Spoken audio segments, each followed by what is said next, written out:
You are now listening to the Numb Bills Fan Podcast! Yeah! With your hosts, David Palermo and Adam Deacon. Find us online at numbbillsfan.com. Welcome to Numb Bills Fan Podcast for May 1st, 2017. I am your host, David Palermo. Find me on Twitter at numbbillsfan. Oh, I'm your co-host, Adam Deacon. Find me on Twitter at numbillsadamd.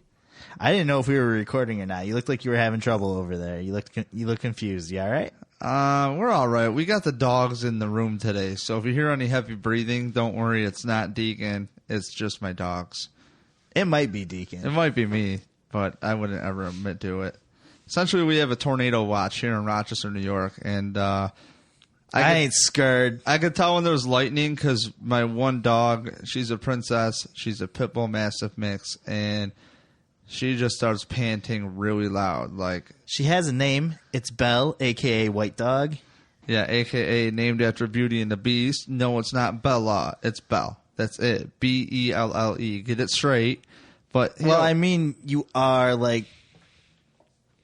I mean, your last name is Palermo. If there was a dude to have a dog named Bella, like, you're the typical, like, I have a pit bull named Bella dude, okay?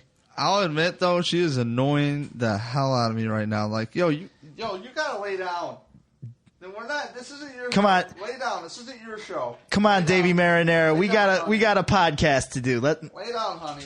There you go. Get these animals under control. This is outrageous. All right. I can't deal with this. Do you want to intro us while I let these... All right, we're kicking them out of the studio. No dogs allowed. No dogs allowed. Okay, and now we're back in our dog-free studio. Make sure you check us out online at numbbillsfan.com. Every Wednesday, we do a Facebook Live show presented by our friends at billsforlife.com. It's a real good time. We usually go on around 7. You can get in, you can comment, you can interact with us.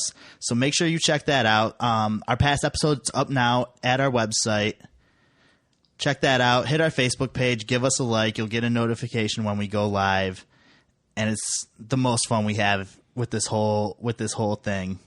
Getting in there and getting down and dirty with all the other Bills fans. Yeah, don't forget we're brought to you by PunchDrunkSports.com, and they have a podcast called Punch Drunk, and we are part of their comedy sports network that's coming soon. So check them out. Follow them on the Twitter at Punch Drunk, pretty much everywhere. And awesome sports podcast, really funny. They do a great job. So shout out to Sam Tripoli, Jason Tebow, and the missing Ari Shafir. He's back. Is he really? They found him. Oh, cool. Awesome. Okay. So also don't forget 25% off of Shady Rays. Punch in the promo code NumbBillsFan at ShadyRays.com during checkout. And make sure if you get those Shady Rays, don't leave them laying around. Don't leave them laying around like Dave did, even though they do have a warranty that's going to cover that. They're nice glasses, and Dave lost ours. Yeah, I lost them. Sorry, guys. And don't forget, on numbbillsfan.com, we have a shirt. Yeah, we made a shirt. $19 ships to your home. If you're in Canada, we got to talk. But shoot me an email, Dave at numbbillsfan.com, and I will get one out to you. They are made on high-quality shirts. The company's called Next Level Apparel, and they're, like, really comfortable. Front and back design, they're bleach print, so that way when you wash it, what bleach print means is the print just sets in there really nicely. It's a flat fit. So, and it's not too obvious and corny of a design. It's pretty basic. You might not even know what it is, or just kind of like what's kind of neat about it. So, right, and we'll make sure we get some photos and a link to get hooked up with one up on our website, numbbillsfan.com. in the next day or so. If you want one, shoot us a follow on Instagram. You can see what it looks like too. Yeah, I mean, it's up on our Facebook page, Twitter. So right. It's floating around out there. We'll make sure we get a post up tonight. Yep. So we already have them made. So if you like them, shoot us an email, Dave@NumbBillsFan, and I will send one out. Yeah, they're ready to go. This is for real. Like, it's not like some order it and we're going to print one and send it to you at some point. Like, right. They are packed up, ready to go. Like, let's get these out. If you want one, get a hold of us. So anyways, there's been a lot of stuff going on with the Bills. We just had the draft. We had a great time covering it down at 34 Rush with the team from The Huddle on Rock Sports Network. Paul and Mario from #Sports were out the first night, along with Spence from 105.5 The Team. Night 2, we were co-hosting. It was us and, the guys from The Huddle. And Drew from Rockpile Report, who you remember from a few episodes back. If you're listening, he was there too, and I mean, we just had a blast hanging out with those guys. I had a great time. I'm flattered they asked us to do it. I mean, really, we're just the construction guys here. So, and if you haven't been down to 34 Rush before, it's Thurman's Bar inside Batavia Downs, and it's just gorgeous in there. I felt like such a baller, like just being in there. Like, it's awesome, and, there's a ton of awesome Bills memorabilia, Thurman's gold jackets there. It's just a really, really cool setting that we were in. We were in such a cool setting for it. You could make Instagrams for days in there just on Bill stuff, like forever. Right, and the staff down there was great. The Batavia Downs people took care of us. Great people. Yeah, shout out to Kimberly from Batavia Downs. She does a wonderful job. Yeah, their social media manager. I hope I got the right title on that. She was great. Had a great time hanging out with her night one. I think she has a fancier title than that. Like pretty fancy. I forgot what it was. She's awesome, but she runs their social media and does an awesome job. Hit us off with a ton of retweets on top of the game. And the whole staff down there was great. And I won $27. That's big news. Yeah, it's pretty sweet. Shout out to Gary over there at Rochester Sports Network for having us do that. Ryan, Icy, all those guys we already mentioned, but especially to Gary.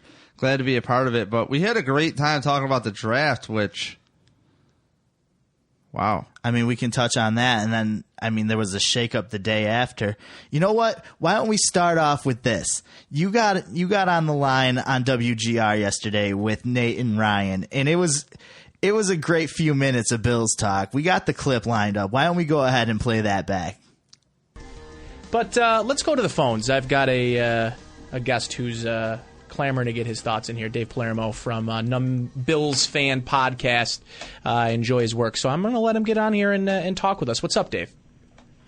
Oh, man. I have been trying to call for like 2 hours on the call yesterday. I'm going crazy because just to start off real quick thoughts on the draft for you. All common sense moves. We had a draft party at 34 Rush with the other guys at the Huddle. Mm-hmm. And, I was hammering the table for Zay Jones just because he's a glove fit. You want guys who are going to slide in and turnkey operation quick. Equity in the first round, great. I tweeted out, I don't see why this isn't Whaley's draft, essentially, because the last 3 years, we've been moving around. So, at the same time, it seems like public perception over scouting is very important to the Bills. I don't know. It's kind of, I was thrown for a loop. I've always been a big Doug Whaley supporter because, it's about finding talent for the team. But if I was to relate to it, I'm a subcontractor with construction, so it's nice when I work it by myself. If you're a scout by yourself and you're just relaying information, if I'm just working by myself and I'm not adult babysitting a bunch of other guys, managing people is a lot different than just doing your jobs. Mm. I think maybe this is where we see, hey, yeah, he does have an eye for talent, but for some reason a lot of stuff is slipping through the cracks, and I can't blame him for the playoffs. I think he's in a situation where, unfortunately, how do you get Pro Bowlers that you brought in with Lorenzo Alexander and Zach Brown, which were essentially your first and second round picks in Lawson Ragland, right?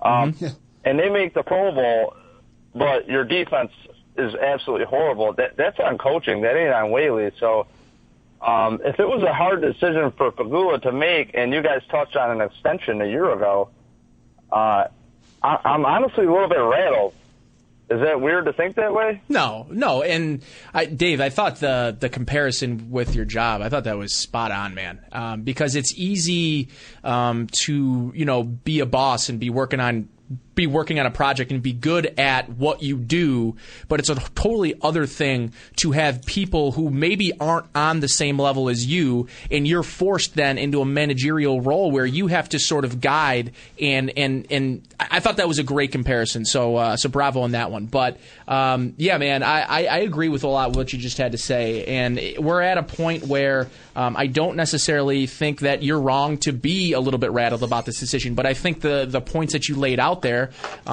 make a lot of sense as to why this decision had to happen. And ultimately, I do think that this had to happen. And that's where we are now. And I think I'm excited, but I think maybe more relieved that this whole situation can be put behind us now, and we can move forward with what they need to do to build a perennial winner. And I think that's always been the goal for this organization. In the 17 years that they've been out of the playoffs, the goal has been to get back on the right track.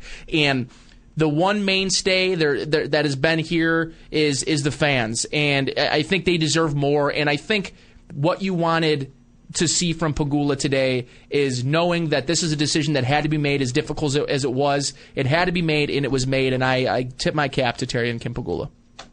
I do too, but the one thing I would ask of anybody listening, the reason our podcast, Numb Bills Fan, exists is because I don't have to sell papers, and it's like I don't believe all the narratives, and these guys are brought in to do a job. So it's like, are the fans and the media that I'm not going to mention anybody. Certain people got to sell papers. They got a job to do. I understand. Mm-hmm. Right. The hot takes sell. I'm going to read them. I'll be honest with you. I'm going to get mad. I'm going to be like, damn, they got me. But I hope that with this new GM, within 2 years, we're not hearing, well, hey, this GM never hired this coach, so, it just makes sense to let him go. That's not strong enough to me. That's a cop-out. Yeah. You know what I mean? Like, I was shocked that Pegula threw in there, hey, I didn't hire him, because it doesn't sound like Pegula's character. But at the same time, it hits harder in print than when you hear it in context. So I just hope that really they get somebody that can manage people, frankly. Because I think that's going to be the role of this new GM, Dave, is they have to be able to manage the people side, is put people in place in your scouting department that can scout, but get somebody in this general manager position that can control the people in this organization and can put people in position for success. And I think you're spot on with that. Yeah, what did you guys think about the leaks that have come out prior? Because ever since they switched over Scott Burchell there, things seem to tighten up. Yeah. So I think we'll see it tighten up even more after this. I really do. I think a lot of what was happening, and I guess I don't necessarily want to place this all solely on Whaley, but a lot of the leaks seem to be coming out of management side when you heard from probably potentially Rex Ryan too. But when you heard from going back to Doug Marrone and friction between him and Doug Marrone and friction between him and Rex Ryan, it always seemed, because the complaints when those leaks were coming out was this roster is talented enough to be a playoff team, but they're not getting the proper coaching to be a playoff team. So it didn't necessarily have to be Whaley. Maybe it was some of his pro scouts that weren't happy with it, but I have a feeling that's part of why I think both of these organizations, especially the Bills, getting more gutted than the Sabres. But I think that's part of it, is they do want to tighten those kinds of things up. But it's tough now in the media landscape and the social media landscape that we live in. I don't think you're ever going to completely plug up all those holes. It's like, when you watch a cartoon and they're trying to plug up a dam and they put their finger in one hole and then water spouts out of another one. That's the way I look at leaks now. It's just the way it is. And it's the media landscape we live in now. So, Dave, tell the people where we can find you and listen to you, because I know you've got you've got your site, you got your podcast. So tell everyone where they might be able to get some of these takes that you've been pouring in for us. I'll tell you what I'll do. I'll tell you where you can find us, my partner in crime, Adam Deacon, and I'll leave you with the thought to rattle on. I'll just click when I'm done. Sure. Find us on numbillsfan.com. You could subscribe to us. Occasionally I'll write an in-depth article. I wrote one, actually, Eye for Talent, period, about Doug Whaley and why they should keep Doug Whaley. Ironic, I'm calling. But, occasionally I'll write an article, but I try to really take my time with it. So numbillsfan.com, you can subscribe on iTunes, hit us up on Twitter. We're very active on Instagram and Facebook as well. And lastly, for you guys, I think everybody has to be careful what you wish for, because when we had Buddy Nix, when we had guys before Buddy Nix as a GM, we've seen the Sabres before not wheel and deal as much until they had Tim Murray. I like that Whaley was willing to go get it, because as a Buffalo sports fan, we've always been willing to be like, go make that risk. Well, you know what? Now more than ever, I think with social media and everything, Sean McDermott, he's the perfect glove fit, and I think that's what the Pagulas are going to do, is keep it a little bit more conservative than let it get out of hand and wild, and think for the future. And with that first-round pick next year, I honestly feel that the organization's on the right track. So, in Pagula, I trust, but again, be careful what you wish for, because, hey, Doug Whaley didn't really – he got to show, if you want to consider 3 years, you got to see the Watkins draft. That's it. Yeah. So, thank you guys for everything. Have fun. Appreciate it, Dave. Thanks for calling in and being patient and getting in here, because I know I definitely wanted to get you in at some point here. But no, great stuff from Dave there. And as he mentioned, you can check him out at numbillsfan.com. He does him and his partner Adam do a great job for for a couple of guys who are just some podcasters. They have a lot of insight. We got a construction guy here who just is like, you know what, on the side, I'm just going to talk about the Bills and talk well about it. Yeah. So it's good. It's good. I love it. All right, so that was me, yours truly, Dave. Thank you to Nate and Ryan there for really taking the call and throwing me and Deacon a huge bone there. And thanks in advance to WGR for not suing us for using that clip without permission. I don't think they mind. No, if you do, let us know. Yeah, so credit to WGR. That's where that clip came from, WGR 550. You can find them everywhere on your radio. Go to their website. You can stream them. Yep, and they also have their own RSS feeds too. If you just want to skip the commercials and download, all their shows. That's the way to go, man. That's how I do it. Yeah. So, so really, careful what you wish for is I think the message, because that's the theme for sure. We want to know. Okay. Here, let me roll into this. It's the theme because you don't know what you're going to get next. And I will say all the positives of Doug Whaley is he brings in damn talent. Apparently, as a person, let me relate to this. I'm a very hard person to work with. I'm going to admit to that right now. I guess I have some very serious OCD traits. There's a certain way to do things, and it seems like everything I work with, there's some kind of problem. And I swear up and down it's for the better of the team, but I think the way I approach and handle working in teams is not great. So long story short, I'm not that great at managing people. I've tried to, and it's something that is a different skill. Like, I'm pretty good at doing drywall, but it doesn't mean I'm good at managing people to tell them what to do, and when they don't do it, how do you hold them accountable without them wanting to throw something at your face? Because the way I say it is, hey, you're really messing up, and, like, I don't understand. I explained it to you this way before. Like, what's going on here? You're not stupid. So what are you doing here? And it's like, I don't mean to belittle anybody, but I don't have a fuse when it comes to that.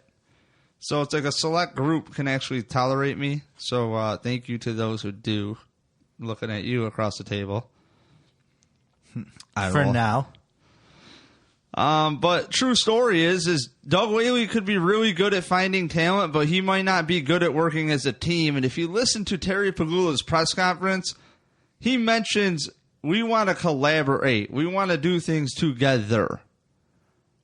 And I'm not saying he's calling out Doug Whaley, but when you go through into the third coaching staff with this general manager, and Terry Pagula says, we had a process we went through, and it's done. I think that means maybe Terry and McDermott were like, well, let's just see how it goes. Let me know how it is working with Doug. Is it easy or is it hard? And if he goes, well, it's hard. Because one thing Terry Pegula did is he did sign, obviously, due to an extension, Doug Whaley and Tim Murray. And what I like about Terry Pegula and Kim is they really give their guys that they inherited a chance to prove themselves. And not a lot of owners would do that. They seem like very good people.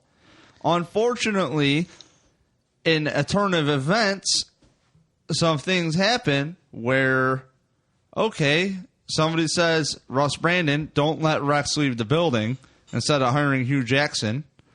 And somebody else says, hey, Doug Whaley's is getting into a heated argument during training camp. Like, Russ, fire me, with Doug Marrone. It's like... Right. So there was an issue with Jim Manos or something. And, where there's smoke, there's fire. And we've defended Whaley up and down. And I think he has a wonderful eye. I think he's aggressive. That's what you want to see. You want to see guys making moves. I hated that GMs would just sit on their hands here forever. Let's just hold tight. What are you doing? You know what?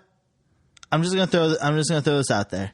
If Sammy Watkins never had to have foot surgery, if Shaq Lawson never had to have shoulder surgery, if Reggie Ragland was at 100% ready to go and never hurt his leg, we probably would have been carrying Doug Whaley out like he was Jim Schwartz and we just beat the Lions. Like, let's be real here. Things didn't go as planned, but he got really, really good players here. And it just makes me sad to think that, like, this might be the year where we finally get some work done and really take that step forward as a team. And he's not going to be there to enjoy the fruits of his labor. He's going to be at home having a hard slurp on his lip and like, oh, where'd you get those guys, You feel me? No, 100%. And the thing is, man, we could go on and on about all the good moves Doug Whaley's made. I would love to have like a proper send-off for him. I don't want anybody puking out of their mouth right now, but I'm calling it how it is, at least how I see it, which is I thought he did a fine job for what he was asked to do. At the same time, I am not behind the scenes, and as somebody who understands how hard it is to get results out of people sometimes in a certain way, sometimes it's hard for people to explain a big picture to people because you assume that everybody gets it, and they don't. Yeah, no, I mean, he navigated coaching changes and an ownership change without the team taking a major step back. A 9-7 team went 8-8 the following year with everything that went on. Coach walks out. Quarterback says, well, remember how I was going to retire? I'm doing that. I'm talking about Kyle Orton. You know what I mean? Like, he navigated through some heavy storms to get this team to where they were at with Rex Ryan. And I'll tell you what, and you look at people want to navigate the contract situations, and it's like, wait, so how bad a PR is it when Marcel Darius is playing for somebody else for big money, and all you fans out there go, oh, well, you let Marcel Darius go, you don't keep their own, so they keep him, and that's really where a lot of the cap goes, is that guy. And you look at these contract situations, can some of them be justified? Maybe, maybe not. But how can you get mad that Charles Clay is paid too much when he was just underutilized? He doesn't coach the team. Doug Whaley never coached a team. The GM will never coach a team. And like you said, it's just sad because finally it seems like these players that transcend coaching staffs too. It's right, just a and there shame are that a handful here. Yeah, we finally get that coach where we think maybe the players can line up with a guy who's going to use them correctly. And our favorite part about Jim Schwartz is he used those guys correctly. Our favorite part about even, I would say, Anthony Lynn is he put those players in position to put up points. Right, and they did. They were 10th in scoring last year. But you can't just be a turnstile on defense. And that's what we thought we were getting with Rex Ryan. We thought we were getting a defensive upgrade, and it couldn't have been farther from the truth. Yeah, now we have holes on defense. And frankly, you know, if the Bills make it to the playoffs in one of these last 5 years, take 2 games. I can name 2 seasons ago, 2 games. You know, there was a game where the Giants got 2 garbage calls of touchdowns called back on Tyrod Taylor. You know, and the Bills were home. And the Bills should have won that game. You know, there's a lot of ref blunders. Every year, the Bills, every team has them. But they stick out like sore thumbs when you're in the AFC East with the Patriots. Okay, let's be real here. And you got Tannehill actually showing like he knows what the hell he's doing now. So, and his quarterback's coach, by the way, works with Cardale Jones. So if you like what you're getting out of Tannehill and you see his improvement, hopefully Cardale can show some promise. So what I'm getting here is the Bills have a really hard path. And if some of those blunders don't happen, Doug Whaley might still be here. Other people still might be here. But what's funny is every time somebody gets fired and then we hire somebody new like Sean McDermott, I'm like, man, I'm glad we got that guy. And I did that with Rex. I was like, you know what? I'm glad we got Rex. Screw Marone. I had a real hard time talking myself into Doug Marone. That was the one that I was like, that guy. I thought it was a little cheap, a little quick. It seemed like Chip Kelly light. Right. It just didn't feel like he was gonna, because his personality already just like got to me before like he was even here. He's just so blah. Like I liked Rex once I heard him talking about like running the Bills. Up until his presser, I hated that move too. Mm-hmm. Mm-hmm. But that was just because I'm a Bills fan. First and foremost, I'm a Bills fan. That's why I'm sitting here talking. And I just was coming off years and years of like, I have to hate Rex Ryan. You know, it was ingrained. You know, as I'm wearing my Rex shirt right now. Yeah, that's all right. It's turned into a work shirt. Has this turned into work? Don't worry, I'll just pee on it and sell it at the Etsy store for money. So yeah, I don't know. Clean up some oil. Not that oil, real oil. Anyways, you got oil. It's unfortunate with the GM situation, but I don't know who they're going to bring in because now are the media and the fans going to have a chance to relax and let this guy do his job? Or are you going to judge him right off the bat? Because now, hey, he never drafted these players for 2017. Hey, he didn't pick Sean McDermott. That's what you're going to hear in 2 years. You know, Sean McDermott's job could be really up. It could be in jeopardy. I mean, he never hired that GM. Or that GM never hired that coach. That's the next narrative. Right. Well, I don't want to rush to that narrative. Why even go there? On the one hand, they've completely eliminated the possibility of scapegoating. On the other hand, they've completely eliminated the possibility of scapegoating. If you catch my inflection there, like, go on. It might have been helpful for a rookie head coach to have a general manager to blame if things don't go well this year. But by the same token, if we ever do want to get better, we need to put that system of accountability in place, and now we kind of got the clean slate to do so. And what my concern is this. We just got off the draft. We got our undrafted free agent guys, lined up. And, we're not the podcast that's going to sit here and read those guys off like a phone book. Not today. But we will. No, there's going to be guys on that 90-man roster whose names I never utter. I promise you that. Like, it's going to happen. There's going to be the guy that doesn't get mentioned. Oh, I love reading their stories. They got a steal. How is this guy not drafted? Okay, so we got some undrafted guys. And now we've cut our general manager and our entire scouting department. It's May 1st. Camp ain't here yet. preseason ain't here yet. And I looked earlier today at the list of transactions that went on between now and the start of the season last year, and there was a lot of transactions. Now, granted, some of them were just like the rookie class signing their contracts, things of that nature, but most of them weren't.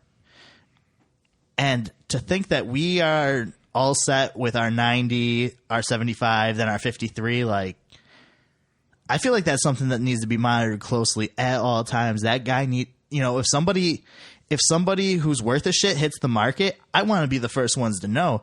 And if we got an empty scouting department right now and somebody comes on the scene, who's especially with the draft. I mean, who's making the call? There's so many cuts right now. Right, exactly. Be coming up. Like, I heard Duke Williams got cut today. Oh, poor kid, man. I like Duke Williams, but I wish you could cover better. I liked him better on the Colts.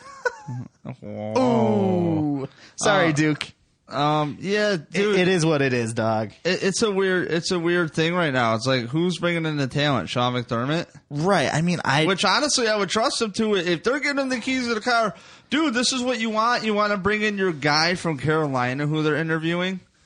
What's the details? I don't want to throw you on the spot. But. Yeah. Oh no.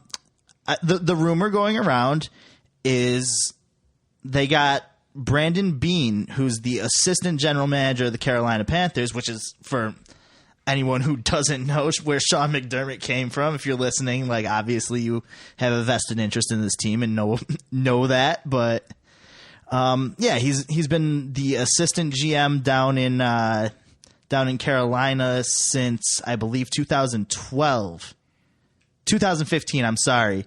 2012, he acted as the interim general manager before they hired Dave Gettleman. So he got passed over for the GM job there. So I don't know what the particulars of that were, but he also, fun fact, was one of the candidates that interviewed for the San Francisco 49ers opening before they hired John Lynch. So, he's been looked at for this type of role before. And hell, Carolina put together a pretty good team down there. They've drafted well. They found players in free agency. They got a squad that almost got the deal done. You know what I mean? What was the Panthers record a couple years ago? 15-1, right? That's a pretty good squad. Yeah, but it took them. What I like about that staff though is they stuck with it.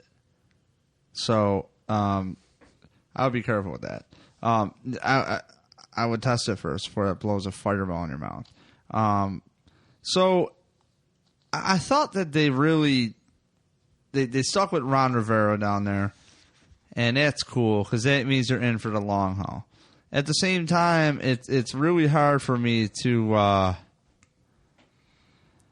They really did almost run Ron Rivera out of town when he was new. That's what they try. At least. I'm talking the fan base and the media. They roasted him. And the thing is Bean has a background. He's 39 years old, and he has a background in media relations. So he's going to know, you would think, what media is about. So, and public perception. And what I want to know about Bean is, can he manage people? The common theme with Terry Pegula at his press conference is collaborate, is work as a team. If your office door is shut and you ain't letting people come in, you're not working as a team. I'm not saying that's what happened with the Bills. I don't know, because I find that hard to believe, because whatever players, except for receivers, which you can't even say that, whatever players that were brought in under Whaley, I thought kind of fit pretty well and got some use. Has there been some duds? Sure, but at the same time, they're trying to get some scrap free agents. You need people to step up. They seem to work out okay. Doesn't seem like the worst, So it's just they're in a weird cap situation. But with this Bean guy, I just, they spent 6 years together in Carolina, so they know each other. And that's where I start not really knowing what the relationship is like. What kind of relationship does the defensive coordinator of a team have with the team's assistant general manager? How often do they talk? How often do they see each other? I feel like Sean McDermott was a guy who spent a lot of time in the building, so he might know him really, really well. But I don't know how hands-on an assistant general manager is. Is he spending time in meetings with coaches and things like that, or is he in the film room with the scouts? Like, I really don't understand the behind-the-scenes process there, and I hope someday we get a guest on that can shed some light on that for us. I wonder if today's not that day. I wonder if McDermott in his notebook has like this little tree of perfect front office plan. And he's like, look, if it was up to me, this is how this would work, this is how this would work, and here you go. Well, you reminded me earlier that there were rumors of that all the way back to before he was hired. That the organizational structure of this team might change with the incoming coach. And it was also mentioned that, Sean McDermott had guys in mind that he wanted to bring with him. And, another piece of the puzzle has been revealed. And that's what I want to know is who got tipped off to that. Like, somehow that got leaked around. And right. I mean, they're even saying that, like... And that kind of got swept under the rug. They're even saying the Bills might have purposefully traded in front of the Panthers once or possibly even twice. Now, I mean, could it be a coincidence? Sure. Did Carolina scout our draft for us? I don't know. I mean... What? Sean McDermott. Yeah. He seems like a good guy. He seems like a guy you get along with. He's a defensive coordinator. He's probably in touch thinking he's going to have his job. Who does he know better, the scouting department in Carolina or the scouting department in Buffalo? You don't think he keeps in touch with guys? You don't think guys might be like, oh, dude, you know whose tape I broke down today that you probably didn't even think of? I don't know. Fill in the blank with whatever you want. I mean, I'm just throwing shit on the wall right now, but who does he know better? The scouts in Carolina or the scouts in Buffalo? Guys he's known for years or guys he's known for a few weeks, Or, he's got I mean, he's been in the league a long time. He spent time with Andy Reid in Philadelphia. And you have to imagine that there's all types of advice being passed here as it's his first draft as a head coach. Which leads us into Andy Reid in Philadelphia. Well, what happened first round of the draft? We found a trade partner. Drop back to 27. Look, they were very generous with us, too. Let me be real with you. I admit all the time, very transparently, I do not follow the draft close enough where I can sit here and talk about 100 players and be educated about it. I'm not going to do the research on those players that deep. But we can tell you who will. But we can tell you Eric Turner, cover1.net will. So shoot him anything on Twitter and bother the hell out of him. Not just Eric, and also Nate, and also Kevin, who you heard on our podcast, who broke it down for us when we didn't know anything a week before we were scheduled to do a live in-person draft show. Sorry, guys. Listen, for real, I told everybody off the bat, drafts are bullshit. All these guys like Mel Kiper, Todd McShay, their jobs are bullshit. O.J. Howard is a for sure top 10 pick. Get the fuck out of here. Well, he might be a for sure top 10 talent, though, and I'm excited to see the kid play, but I'm just saying no one knows anything, and not for nothing. When they grabbed White, I was like, come on. And then I text Eric Turner, and he's like, dude, that's a perfect fit. Essentially, that's a kid that you don't got to turn your shoulder and worry about. He's going to get his work done. And that is exactly what we need. Losing Gilmore, we really, really, really got thin at that position in a hurry. I mean, I know there's guys out there who think, oh, well, Gilmore wasn't doing it as well as he should have been. And there's a lot of people out here who also think, oh, man, we blew it not drafting at 10. We could have got a real game changer. Well, you know what? I think we did get a real game changer, and we got a future first.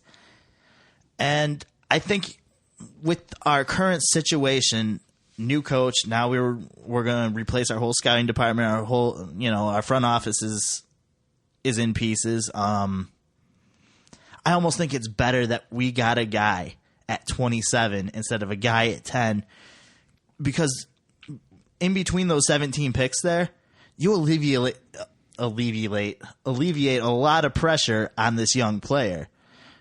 If it was a guy that we moved up for instead of a guy we moved back for, you know what I mean? Right. We see how we as fans and the media and everyone else treat a guy like Sammy Watkins. It's like, even if he gets 1,000 yards, he's still not doing good enough to most people. I don't buy in. You know what I mean? I love the dude. I'm sad they're not like just swooping in on his 5th-year option, because I know what he's capable of. But we've been talking for years now of what he's capable of, and less about what he's actually doing and has done. But no one has ties to anybody now to this roster. The scapegoat is this roster. The first, hey, look, McDermott didn't draft those players except for 2017. And McDermott, oh, really? Well, the 2017 draft class bust. Well, that wasn't even McDermott's draft, so we can't even count that. More shit on the wall. Anyways, so, with that first-round pick, like what you're saying, though, right, he doesn't have to deal with living up to the hype of being a top 10 pick. Right. And arguably there were better corners in the draft. You had your Lattimore, and there was a lot of good defensive backs.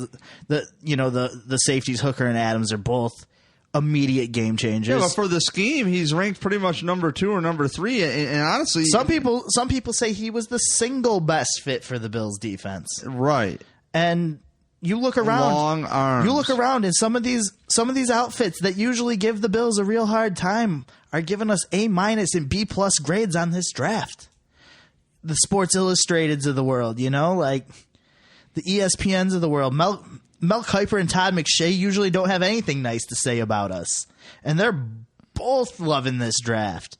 A lot of it's Nathan Peterman. They see a lot of potential in that kid. There's a lot of like Andy Dalton and Kirk Cousins comparisons coming out.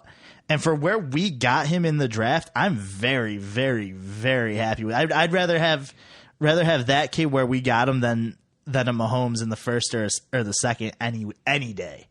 And not for nothing, too. Don't forget that the Bills got an extra 3rd-round pick this year with that trade back with Kansas City. So, pick 2. We were sitting at the draft table. And actually, hold on. Let me rewind back to Tre'Davious White real quick. He's out of LSU, cornerback, okay? So, look. This is a guy where Sean McDermott's been bringing in high-character guys. They've been putting Jerry Hughes out in front of the media. They've been putting Kyle Williams. And Jerry Hughes, he has a reputation on the field of being an ass to some fans because he gets into dumb shit, which I agree with, too. He's a hothead. He gets in his emotions, man. But as far as being a public speaker and PR image outside of it, outside of the game, he's good. You can trust him. And you got Lorenzo Alexander, you got these guys. So, with Tre'Davious White, what you got here is you got a guy that was a valedictorian of his class in high school. And he wore the number... Did you say valedictorian? I don't know. What the hell am I supposed to say? Valedictorian. You got to put the dick in it. Dude, stop. No, you valedictorian? Really, seriously? You said valedictorian, though. Oh. Whatever. Look, never claimed to have intelligence. The one time the word dick isn't coming out of your mouth. Yeah, right. Right on a podcast. Okay, so clearly I wasn't the valedictorian of my high school, but Tre'Davious White was the valedictorian of his. Sorry to cut you off. Go ahead. And he wore, I guess pretty much if you were like the number 18 at LSU or whatever, that like means a lot. And I forgot what it traces back to, but it traces back to a player who was injured and he came back and worked his ass off and really, it's a definition of like leadership and I don't know. Look right. No, I mean, we got a guy who decided to... he got it as a junior, by the way. It's usually a number that you wear as a senior. I'm so bad at explaining. And here's the thing. He chose not to come out last year. He stayed in school. He finished his degree. He was an A student through college. Right. That's a guy where if you're Sean McDermott, you want turnkey operators. Foster was not on the board for these guys, and that's where my heart was. But you know what? We knew it. We just wanted that flashy pick of Foster, the linebacker out of Alabama, but we knew it all along. Conspiracy theory just hit me like a light bulb just went off. Now, Doug Whaley's gone. Yeah.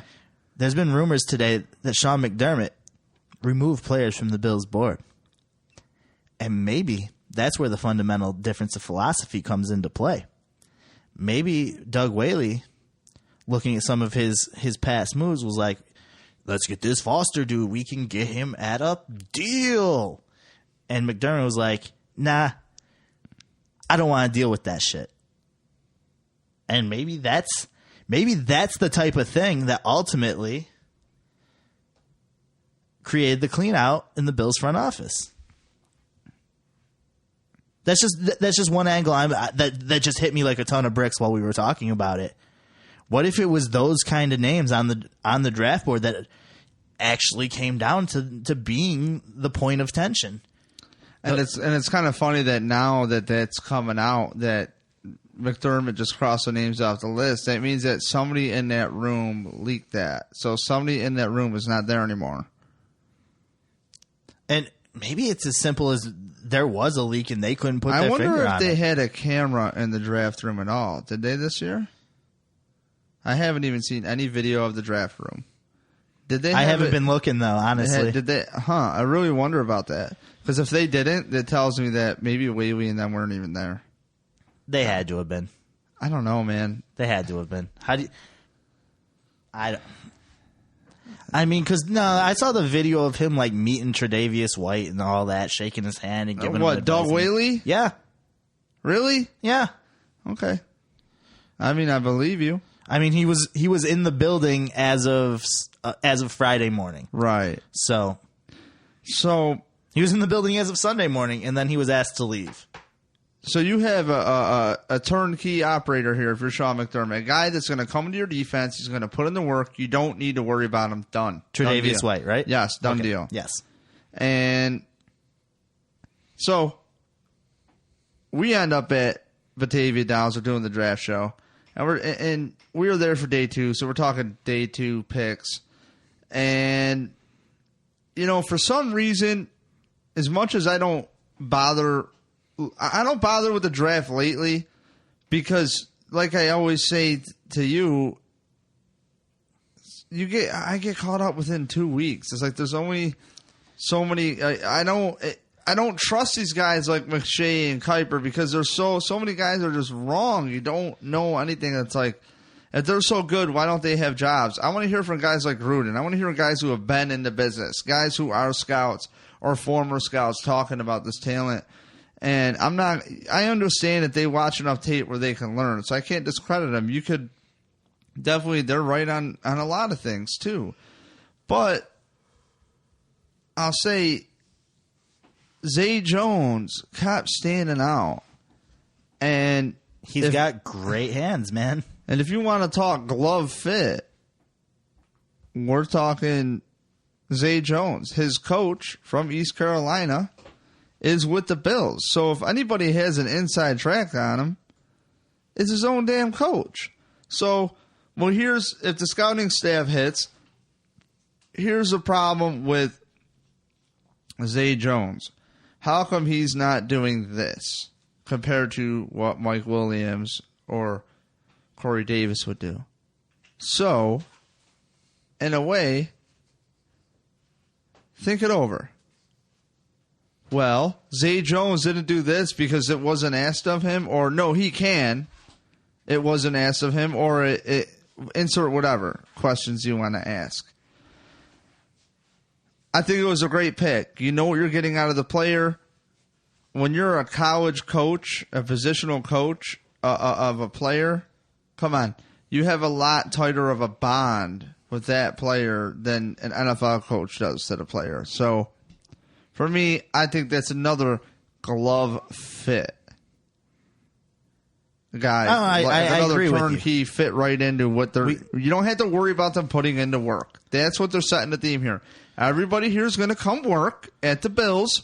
This isn't playtime. What kind of moves did you tell me these moves were before we started today when we were getting out of the car? What kind of moves did the Bills make in this draft? Turnkey? No. What? Common sense moves. Yeah, I guess so. They hit right where they needed to hit, got great values at the spots they needed to hit at. I couldn't, especially day 2 of the draft, I couldn't be happier. I didn't see us going offensive line in round 3. I didn't see that. Or they ended up trading back into the second for that.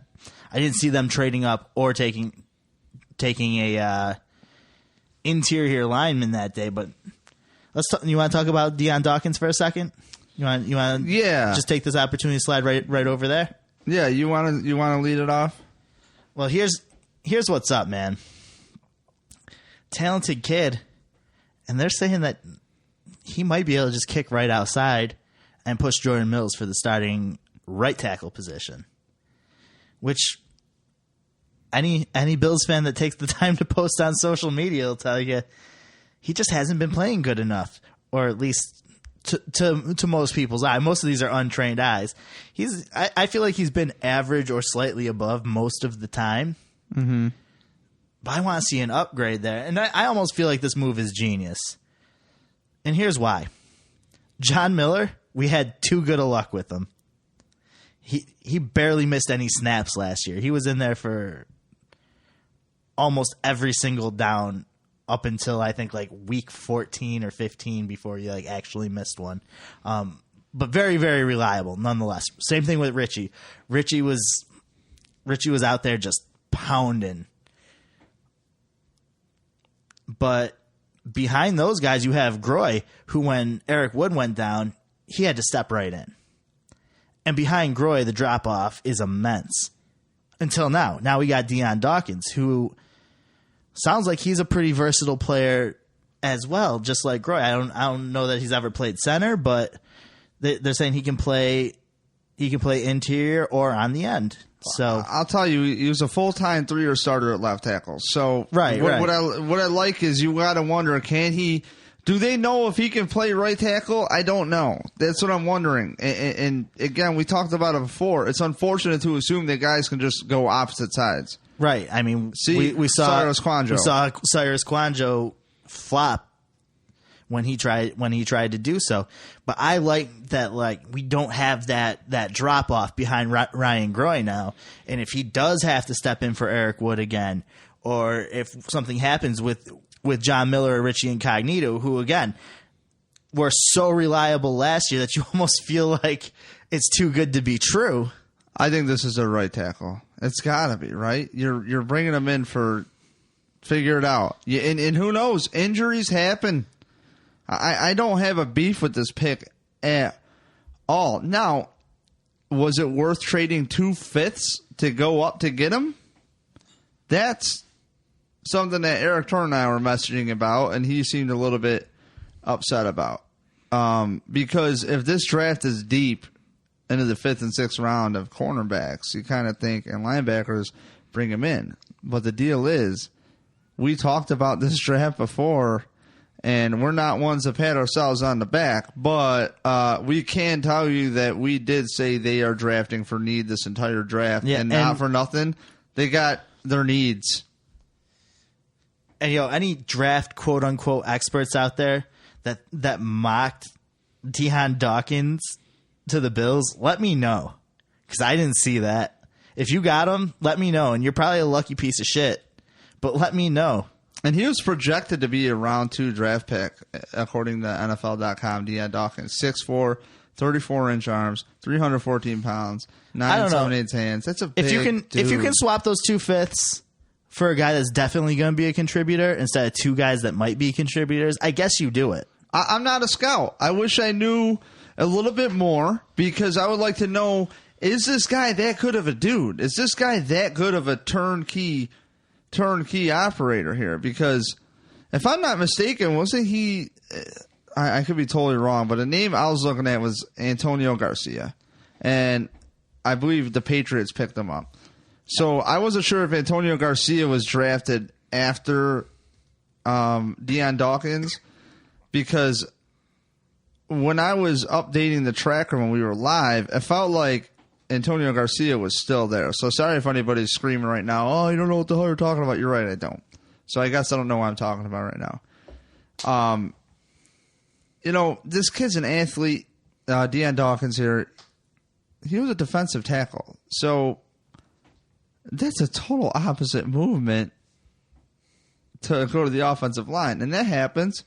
Seattle's known to do that. They had a guy who played defense. They moved him around on the offensive line, but it hasn't really worked out. But everything is a case-by-case scenario. This kid, what you got here is you have a theme of guys who have started a lot of games for this Bills draft. That's one thing. It's a lot of experience. It's really, overall, what are our best odds of getting results out of these players? Can these guys just do what they're asked? You have to really pat these guys on the ass these days and really, come on, buddy, you got it. Honestly.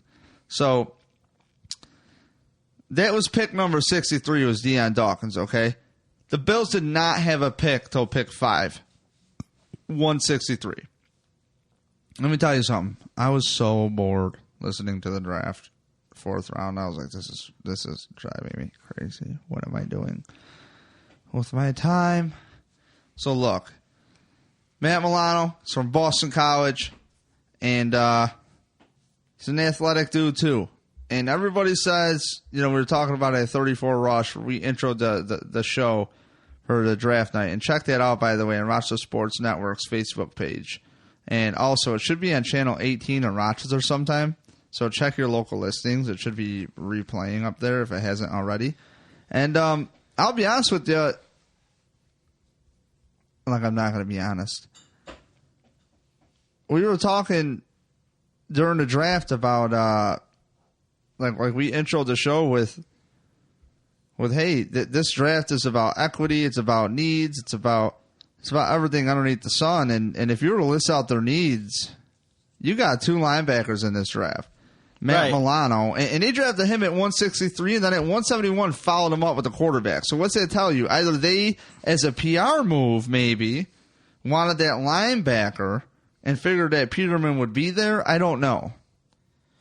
I don't know. They might have, had to flip a coin to take the linebacker over the quarterback. Here's what's interesting to me. They took. In the 5th, at 163, like you were saying, they took Matt Milano out of Boston College. Then in the 6th, at 191, they took Tanner Vallejo out of Boise State. Now, these guys are so measurables are so close on these guys. That's almost like they drafted the same style guy, like back to back. They're both coming off of playing a lot of like the nickel linebacker role. They're within an inch of each other height wise, and Matt Milano's 5 pounds lighter at 223 than Vallejo is at 228. So like very, very, very close build on these two guys. They're not big dudes. No, they're not huge, you would but they're not say undersized. They're not as small as like what was the guy from last year that we really wanted to be successful? Eric Stryker.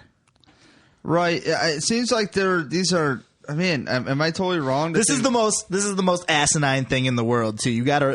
We're sitting in a room with 2 guys that are like 5'8" on a good day, calling guys that are 6'1" small, but that's kind of funny, right? Look, Milano supposedly is all right in coverage, so. Well, again, they both kind of played that nickel linebacker position, so they both, in theory, have experience in coverage. I just don't want to hear that coaches want to see versatile players. Of course, a coach wants this coaching staff just They just want, you know what we want? We just want Brandon Spikes only to stop the run on 2 out of 3 downs. That's all we want. On 3rd down, he's off the field because we stopped the run the first time. Yeah, I'm sure it's you know what we want? We only want a guy who could do this. Why have regular ponies when you could have one-trick ponies? No, seriously. Who doesn't like versatile players? I love versatile players. And it was kind of ironic because Brian Scott came out to introduce one of the picks. Was it pick 3rd round? I forgot what one. If you don't remember, I definitely don't remember. Well, Brian Scott came out, and let's be real, he was ahead of his time. He had that tweener linebacker safety role, and then Tom Brady's like, all right, well, you're going to do that? Well, I was undersized before being undersized was cool, bro. Yeah, we'll just run the ball on you for 1,000,000 yards. And, so that happened. So all of you guys that wanted Jabril Peppers, sorry, guys. Turn on the Cleveland broadcast. If you want to watch that whole situation play out. I hope that kid does well. I really felt like he's a guy that could go either way.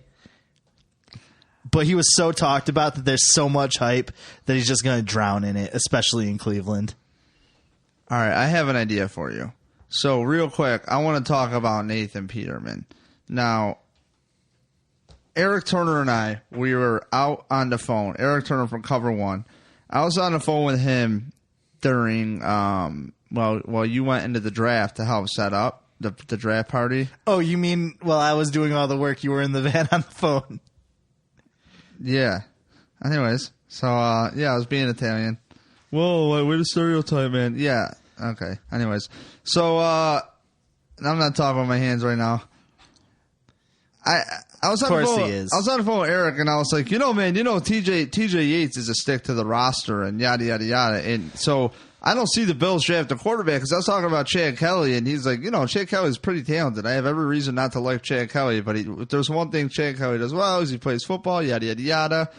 And I will say, he brought up a good point about TJ Yates, which I never thought of.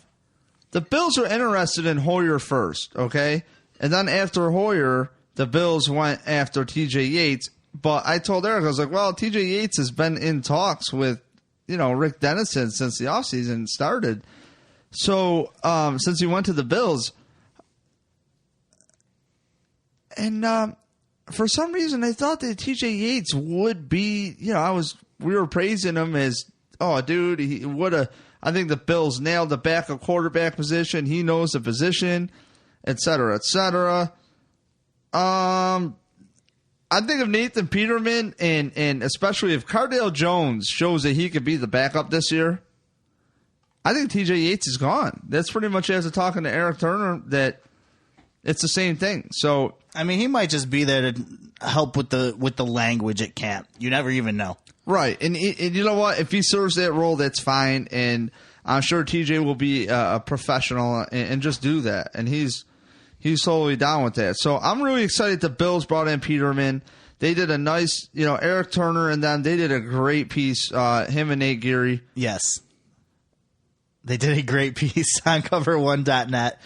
It was actually an episode of their podcast. There's a video to go along with it. I listened to the audio. I didn't watch the video, but let me tell you something. I watched the video. Watch the video. It's worth it. Hey, I'll tell you one thing. When I was listening to that Nate Peterman podcast, one thing I love about the draft, I will say, is last season for the draft, I don't think they did it, but Sports Illustrated had like a nice write-up on some guys, or a nice podcast about certain players, and it was like a podcast just dedicated to them and going into their background, and pretty much that's what they did at Cover One. Is they broke this kid down, and Nathan Peterman, he sounds very promising. If there's one thing that I think is very important in the NFL, is a common sense move. Is you have a quarterback here that is almost again a turnkey guy where.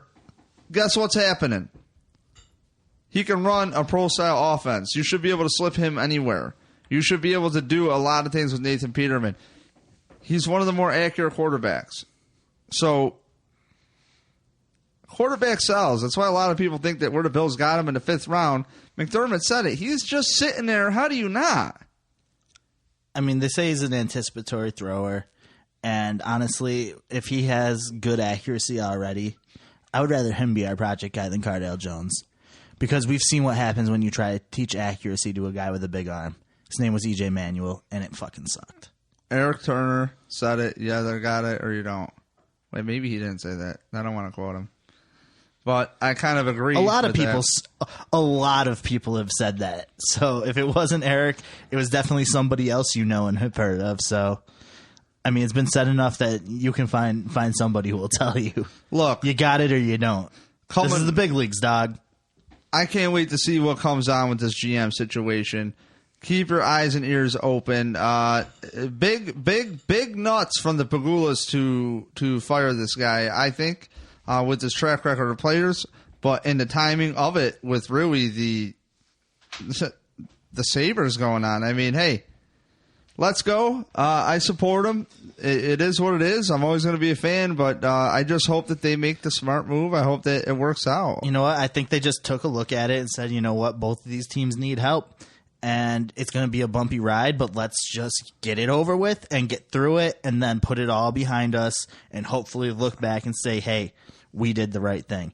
Let's hope they did the right thing. Here's one thought on that I'll last with it. Do you have any more on that? I don't mean to cut you off. No, that was kind of like me hitting the final thought. All right, well, I didn't call it the final thought. I'll give you my final thought because you care. But what if I have a retort? All right, well, then you can follow me up, Dad. If you're the Pagulas and you're in a unique situation where you have the GM not hired and a coach, and what a lot of the negative narrative that we get sucked into is, well, that general manager never hired that coach. Now, what was weird is Pagula and the Bills made it seem like right off the bat, Doug Whaley, they made a point, is heading this coaching search. They came back with McDermott. I think they gave him a chance to work together.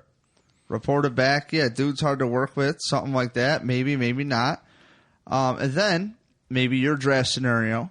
But I'll say you're in a unique situation where maybe the positive feedback that Terry Pagula got for hiring Sean McDermott made this move a lot easier than normal, because Sean McDermott, what if that is like the guy that a lot of GMs would want as their head coach anyway? So maybe now it's almost like, look, there's not anybody who wouldn't want to work with Sean McDermott. I could put Sean McDermott in a room with them, and they're going to get along and work together. Okay, so now for our final thoughts. Bean? No. On behalf of the Bills fan base, I want to, one last time, thank Doug Whaley, because he might have pulled a Hail Mary for us that cost him his job. Because some of the rumblings around the internet are saying that Terry Pagula wanted to draft Mahomes in the first round. And that would have pissed me right the hell off. I heard McDermott got an override from a source. I can't mention who. McDermott got the override to pass on Mahomes. Well, they did the right thing. I think they got out of there with a better first-round pick and a better quarterback. At the same time, that quarterback went to Andy Reid, and Andy Reid was there for the Brett Favre trade in Green Bay. So, and like I told you, man, watching hockey upstairs at a hockey game, after a hockey game we played, I did not – I'm watching months ago, and I'm like, that guy throws like Brett Favre. His feet are so messed up. But then that ball comes out nice. Now, granted, they're accurate throws because that's the highlights. Take some time. Go watch the video portion of Eric's film breakdown, Eric and Nate's film breakdown on Peterman. Look at his footwork. He posted a link this morning that kind of like has the little like the time spot on YouTube, like right to where it gets into like the video portion. So check that out. He posted it on Twitter.